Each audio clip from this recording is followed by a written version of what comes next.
In this video, I'll be guiding you guys on how you can fix stick drift on PS4 using WD40.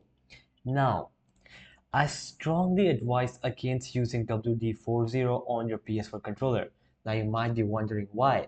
Now here's the reason. WD40 is a lubricant designed for metal surfaces. Now using it on a controller's delicate electronic components can cause serious damage, including short circuits, corrosion, and permanent damage to the joystick.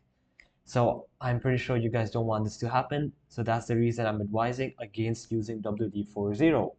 Now, if you're experiencing stick drift, I'm going to go ahead and list down some safer and effective methods you can go ahead and try. The first one is cleaning. Okay,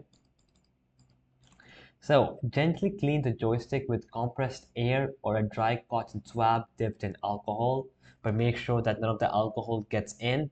So you can use like isopropyl alcohol. That's a very good one for controllers. The next one is calibration.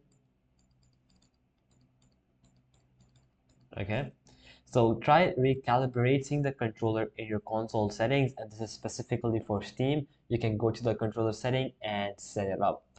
The next one is adjusting sensitivity. So adjusting sense. So lower the joystick sensitivity in-game or in your console settings because this can sometimes fix the problem. And lastly, if the problem still persists, consider replacing the joystick. This is a more involved process but can be done with the right tools and instructions. So alright guys, that'll be it for the video. I hope it helped you out and I'll be seeing you guys next time. Peace out.